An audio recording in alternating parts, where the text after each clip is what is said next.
Assalamualaikum warahmatullahi wabarakatuh. Selamat pagi saudaraku yang berbahagia. Mata kuliah modal sosial. Pada kesempatan yang berbahagia ini, pertama kali saya ucapkan selamat Hari Raya Idul Fitri 1 Syawal 1441 Hijriah kepada saudaraku yang memeluk agama Islam. Yang kedua, saudaraku yang berbahagia, izinkan saya untuk menyampaikan pembahasan kita di awal perkuliahan ini terkait dengan materi pembahasan kita, yaitu modal sosial yang sudah masuk kepada pertemuan 13 atau 14 dan atau 15. Saudaraku yang berbahagia, apabila kita melihat kepada RPS kita, bahwasannya kita sudah masuk kepada pembahasan praktik baik modal sosial di negara-negara Asia Tenggara atau negara di Eropa dan negara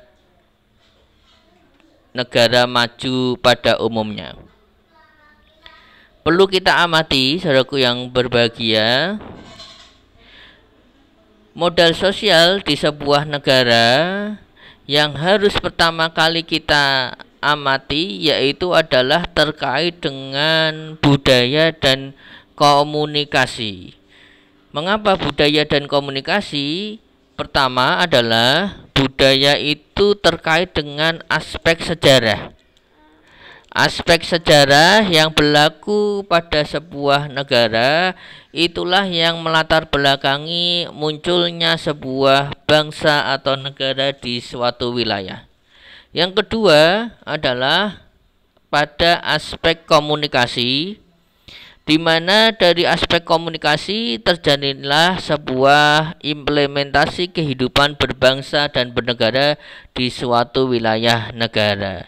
Sehingga pada kesempatan yang berbahagia ini, izinkan saya untuk menyampaikan tentang budaya dan komunikasi yang merupakan bagian dari praktek baik modal sosial di sebuah negara, di mana setiap budaya pasti menggunakan berbagai bentuk komunikasi, di mana komunikasi itu terdapat menjadi dua jenis, yaitu komunikasi verbal dan komunikasi non-verbal.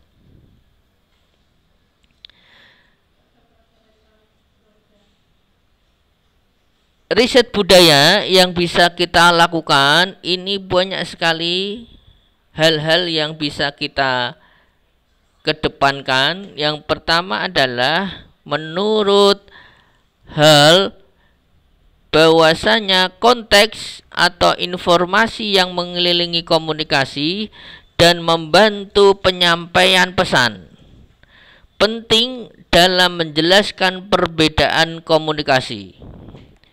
Yang kedua, riset budaya, penggunaan bahasa dalam budaya dibagi dalam bentuk high context dan low context.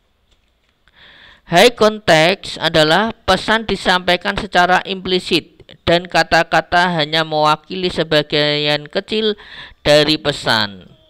Kata-kata hanya mewakili sebagian dari pesan, cenderung ada di budaya kolektif, tidak langsung, terperinci, kontekstual, tekanan afektif. Kemudian low context, pembicaraan bersifat eksplisit dan pesan diwakili kata-kata yang diucapkan, cenderung di budaya individual, ringkas, apa adanya, personal, dan instrumental. One Dornin self-disclosure USA lebih tinggi daripada Korea. Darlega dan Steven disclosure orang Polandia lebih kuat daripada USA. Kemudian Kyuns, Jepang, Hong Kong, dan Taiwan lebih banyak disclosure dan keinginan mengetahui orang lain pada relasi in group daripada out group. Di USA atau USA tidak ada perbedaan yang signifikan di in-group maupun out-group.